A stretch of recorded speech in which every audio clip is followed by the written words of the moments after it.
Talofa Sarona Faletutulu Evelyn o mai olun ni tai au.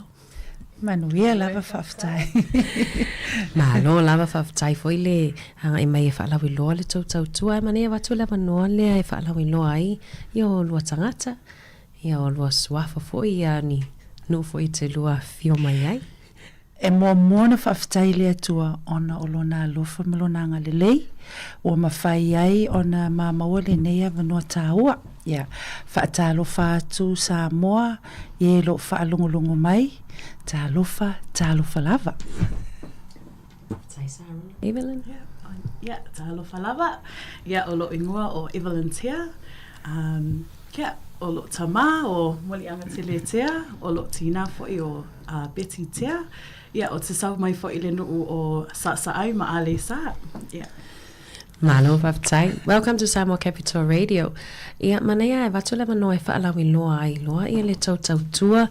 Ia poroa fo ia au tau au nanga a le social workers in schools. Ia beo whaapupu fo I le SWIS. Ia, whaftai mul fasili. O le ngaluenga o lo o maua ngalulue ia I porua o le social workers in schools. Ma te ngalulue I le ofisa I porirua nei. Malo whaftai.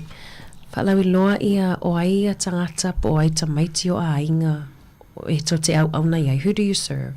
Whaile to au nanga. Yeah, whaftai mole whawhisili. Yeah.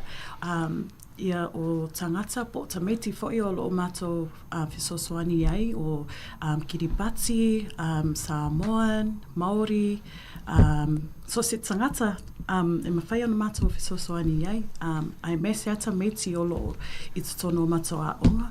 Ia o Sarona fo'i e iai fo'i ia o ngalawa umana tusilale e Sarona e lela ta watu o lo mato whisoswani iai. So, o hau lau te waaia ia onga ia o le Bishop Viard Intermediate, o Porirua East School, o le Holy Family School. So, e tofua mātou mā onga o tuina mai mātou te waaia I Porirua ia. Ai Wellington le region, Wellington region, pena o Porirua? Na o Porirua, o mātou, I le mātou au nanga, o mātou la pei o le konga lake le wa moe mātou. E se fulu lua o ngā le mātou te waaia. Pe o mātou le wa maua ia le konga lake lea e toa tele you know, le au fia umai ia Porirua nei. Malo whaftai. Whalongonga atu e tele ia e se umalawa I toa I ngā tamaiti. Ethnicities, lena e taua Evelyn. Ia, whapefo ia onga lena e taua Sarona o tau ngā lunu e ai fisosoani tamaiti. Aoani lu I tau poani mawhatianga taatele. What are some of the common issues or common challenges e o tamaiti mainga I e to te ngā lulu e fisosoani ai? Whaftai mo le whawhisili. O nisi o whawhita o le wa mātou I loa wa mai a te mātou o le lea o onga o nisi o tamaiti. O le le to anga I lea onga. E ai ni mafuanga pe po o a whaina ia mawhau tamaiti po o lea se whawhita oli o lo tupu mai I le a inga. So se ia pei o le meana le ua whawsanga I mamato o le tau mawhai ina ia to anga le tamaititi I lea onga. Ato te ngā lulu e whaatasina ma tamaiti e le ngatai leo ala to a inga e tamawhai ia una ia e awelea onga. Yeah. Malo whaftai. O le si vaenga e whapewhea o nā maua ia o le toa te le tata o whafonga. Ina na ia nisi e whisilingi e fia maua la au tau au nanga. E tatau na refer atu se isi a te o tau pe whawheona maua I lato la tau au nanga. Yeah, o le whainga o le process ngā e whai e le a o ngā le referral form e whai o me lato le referral form and then refer lo ia mātou le au social workers in schools. E ai o mai le a o ngā le information lai mana o mia le social worker. e mawhai aina wheso tai I inga o loo mawa, fia mawa le wheso soani. O maloa, wili le ainga po mātua, because under our social workers in schools, e mua wili le mātua. So they're okay with their child working with the social worker in schools. So e lelei fo'i le whainga o le wheso tai inganga, just so we're on the same page with the parents. So I think with the process, a whai e whai mo lea onga ia le referral form, and then referral le our social workers in the schools, and then we try and work our magic to help our families and our kids. Mahalo, thank you whaftai Evelyn. Whapewhela ia ainga ia le o e le a onga e le o e le toa o nanga I tutono nisi o a onga. Walena e ta ua Evelyn I tua pe ai mawhaiona whasota I atu e to te lelea e le mwhaiona tau whaate e naina e le si o tau e le si vaenga mwhaiona tau whaia e whasoani a inga na. E for ele EC services, it's tusa le service le provide mato, but OEC services na be o tai o manino po o TRA te raupu awhina, e mawhaina whasoani sia onga o lo o mato le mawhaina mato whasoani I tamaiti o lo a onga I a onga le whasoani I mato le our SWIS workers. So e mawhai ana mawa le whasoani, but we will refer you to someone who will be the right fit for you as well. Thank you, Evelyn. Sarona, do you want to add? E pei ona wa o mauna ta o atu Evelyn e sao ai ni ainga o lo o mana o mele whasoani ai e lo o iei le mato au nanga tutonu a onga na e mawhai ona mato refer atu so se whawhitauli po se whesosoani. E mawhai ona, ole ngā lulu e whaatasi. Maisi services to tonu o poriroa nei awai e whaiasina to o tele. Pei ole mānei ana ole mātou ngā lulu e whaatasi. Ina awane I whaapea wai. E iei fwoi nisi services e lato te whaia le counselling. Maisi lava polkalame ai. Ana e mawhai ona mātou refer atu. Ana mawai lea le mātou ngā lulu e whaatasi. Mana ia te le malo lava te le fo le tau ngā luenga whasosoani I le ngatai nei tātou whanau Pasifika o isi atunuu le istamati e tau te whasosoani ma a inga. What are some of the positive outcomes po ani vaenga fo I le walua whangai o loa le te lui walua va aia ni tūlanga le lei ua alia e mai le tau ngā luenga. Poni whawhitauli fo ina whiangai ma se a inga o mwhaion tau whasosoani ai. What are some of the positive outcomes you've seen in the families you work with?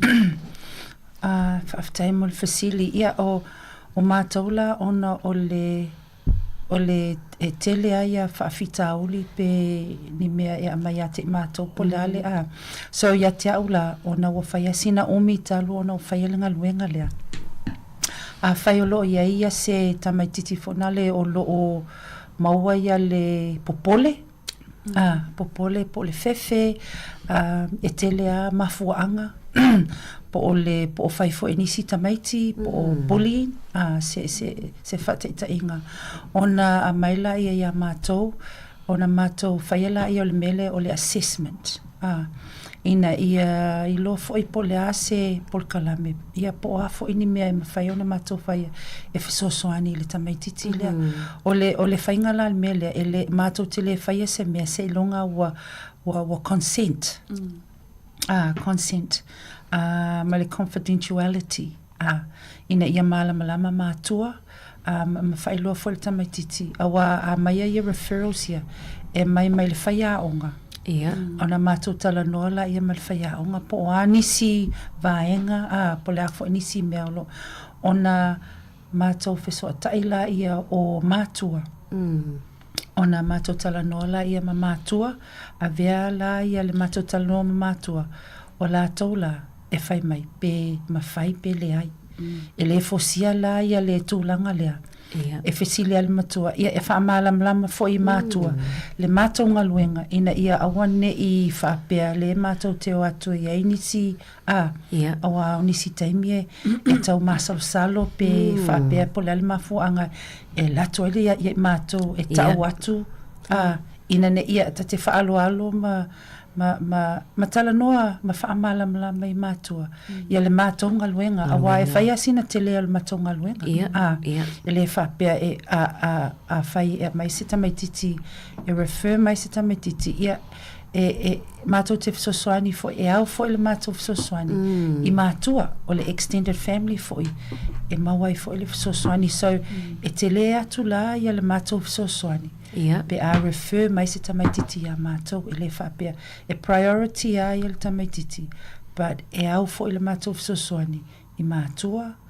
ia ma uso fo e matua ngane you know sisters, uncles, aunties Moni le. Mana ia lo wha māmalamanga o waenga lea Sarona I le tau e process. Le ma whai ona a watu I le tamaititi a o tau te le fo le tau ngaluenga le whai I le ngata e fisosoani le tamaititi le to atasi. Hai le ma whai ona whaalau te le tau au nanga I siblings ma mātua. Ia o le wharonglongo atu e to te fiso o tai mātua e o mai le whaatangana to te ngalulue ma le tamaititi. Awala ni lu I tau o le tonga luenga ia o le me tau atu te le into so tai maainga. But what are some of the challenges that you face in your work? Whawhitai mo le whawhisili. I think for our service in general, o le funding, so we are a non-government organisation, so le tupele au mai fisosoani ainga. It's only a bit of funding to support our families. It's not much to help our families, but it's enough to help our families for now. But at the moment o le funding e whai e poka lame po fisosoani ainga ele o yai, you know, enough money to support their families. So that's probably one of the issues we have at the moment is financially. We are not able to support our families the way we want to as social workers in schools. But that's just one of them. One of the issues le face mako e le lava le tupe mawhaina e tau fisosoani I ainga o lo o mana o miel fisosoani financially. But that's just one of them for myself and probably Sarona as well. But pe ama fofau atu iai o tupe o le tupe ona o le lava more resources I le whainga o polkalame pe o le mea tele lea o le awa e se amata o polkalame e whai e fsosoani I le whanau o le sifo I mea o le ngangana po le malamalama po le ale mafuaanga wa mata o mai ai e talanoa e ona o e to tele ele ona o Sāmoa o toke lau ma kiribas ma so a whaila e yaini ainga ele ainga po o kiribas po o Colombian ia ona mato la ia e fiso tai ia nei nisi fo e tangata lato te malamalama lato te talanoa e mawhai ona mato ngalulu e whaatasi ina ia maua ia le fisosoani I nai tangata ia, I nai ainga ia, o mātou lava I tangata Pasifika po tangata Sāmoa. O nisi taimi ina ia manino le ia le mātou au nanga. Ia awane I whapea le mātou te o atu, ona o sesi tūlanga. Ia iloa e mawhai ona maua le fisosoani. So I think, ia te awa ia I te tono le poirua, ina ia awana I whaapea o loo ia mātou. Se poto, awao nisi taimi, e maua le tali pe Talanoa I mātua. O loo ia I lātou lava le tali o... They have. O whaafitauli. Mana ia whaafitai lava. Definitely agree. Ma oe Evelyn le tūlanga tau tupe, te loa ele na o tau whaile au nanga o loo ia ele mawhatianga na taimi nei mo lui tau. Ia o le tau tawana o tupe whaatino inga luenga. Le waenga lea. e nisi vaenga o tau tu e fia whaalawin loa, mai atu fo i tatou taimi leo toi se fulu minuti o tatou taimi. Lo o lava pele taimi whaalawin loa e nisi o vaenga e tatau e tatou au whaafonga o na sila fia fo i e me se lava mo tatou Sāmoa. I suppose I te tonu a le matou au nanga. O le mea tāua, o le fisosoani whānau. O le 5 tausanga na le se fululua tausanga. E awa I le matou fisosoani. E o lo le kolisi. Ona le, pe o nala e tu atulo le kolisi, pe o latou. So matou o le 5 tausanga na le se fululua. But e te lea le matou au nanga. E mawhai ona matou whaia. Au mai fo I matou ai fia Talanoa. E iai ani au wala matou te whai. We make it work. I le mele au au maia. So se whaafita auli. I le whaapea na au ni whaafita auli a whai pe mana o mele so soani pe whaapea o ni officer po o le wins. Pe whaapea o I fō mai. Pe le malamalama ona ua pe o iei se mai po se me whaapea na. E mawhai ona matou fiso soani tūlanga na. An advocate. So nisi fo o se au nanga fo I matou me whai ona matou whaia. Mo le community mo tatou ainga Sāmoa. Whaftai Sarona toa te leta tau whaafonga leo lo mafuta mai. A tonu fo I o lo I nisi o lo mo mia le fisosoani nisi o au nanga ia. Wai ta ua fo I ia le age le lenga lue o tau I tamaiti. O whapea whiala pea whapea le wana tau fisosoani le tamaititi le wasfurulua tau sanga. Ai le olo o mo mia pe ia le fisosoani le la he's turning 13. Ia ele mwhai o tau whaawa e la se isi au nanga tau te e pasi I ai fo I lea o no lea olo o mo mia lava e ia le fisosoani le la sfutolu tau sanga. E aile mato process mo le transition. So it's called a transition into college. So masani ana mato fisosoani I le tamaititi, when they're 12 and they turn 13, we have 6 months. E ono masina e mawhaina mato fisosoani I le tamaititi pole ainga. I le time frame ngā lawa au mai e mako service. E mawhaina mato, fisosoani pe tamaititi. Well, it's not easy to go to college knowing that there's a fear or you're not ready. So I've experienced that myself as well. So just like me, I was scared to go to college and stuff, and I didn't have this service in school. So now that I'm in this position to do that for the kids, for my kids, I'm quite blessed and grateful. Quite grateful for this job that I'm able to do that for our generation now. So I think for that it's just we call it a transition. Whai e mana o mia pēr le fisosoani, the child still needs support. Then we usually call it a transition. Into college. That's just a bit of the work that behind the scenes we do for our kids that still need the support. Truly blessed and grateful for the work we do. Mana ia te lele vaenga leo whaasoa I Evelyn. Ona le te moli mau Evelyn o Sarona, whaafonga Faletutulu. O ia fo I sa wa aia se tasi o la o whanau. I le transition leo e tā ua. Ia o nisi fo I whaafita au ni sa whenga I ma ia le vasenga fitu. Ia vasenga valu. Ai o atula alu vasenga I vai wa musu e alua e lemana o alu ave Sarona e whele sa fisosoani te lea te ia. Peo le ala leo fesili ai mana ia na wa whailoa Sarona I nisi mai te whiwha upopo ai. Pawal mea ia lelele fisota inga. Communicate. Ia malamalama I so se mea mato te whaia. Ia malamalama ina ia lele ia le maftanga. I le whapea umatu le matonga luenga I le taimilea. Ma umaya o nisi taimia. E mawhai ona au le mato fisosoani pe a whai o loo ia le tamaititi I le vasenga lea primary. A loo ia ilo no uso po lona tuangane na mato wawa. E mawhai e awa. Yes, e awa le mato fisosoani I le tūlangana. Mana ia la vaenga lea I le ngata I le tau fisosoani tamaititi lewa se fulu tolu powa. Ai le mwhai ona fisosoani le sibling la loifo pe a whapeo le mo mia le fisosoani. Mana ia fo ia e whaalau I loa ia po le asenu mera ma whaiona maua I lau whaafonga ia ia le tō au nanga pala se numera e whaiona whafso o tai nei te o ia inisi e fia maua le fisosoani mai le SWIS ia em whaiona whafso o tai atua i le tō au nanga. Oh, yeah. Sorry. Yeah, o le numela lea e mawhaina whisota ia o le olua iwa, fitu tasi tolu lima iwa lua. Yeah. Malo numera o le olua iwa, fitu tasi tolu lima iwa o. Whaftai lava Sarona ma Evelyn ia na whafong Sāmoa o numera na whaiona whafso tai. Te loa le teimi nei I tātou tupulanga talwau ai me se whanau la Haiti. Te leo mawhatianga malo I tāua lo whianga I le ngā te leo. Tutono a inga e mo o mia lava la ia le fisosoani, especially from social workers. Ai watu teimi le wrap up le tātou a Talanoaga po ani lua ia ni maenga munmuli lava te lua fia saunoa ia ia le I whamai aina tātou Talanoaga.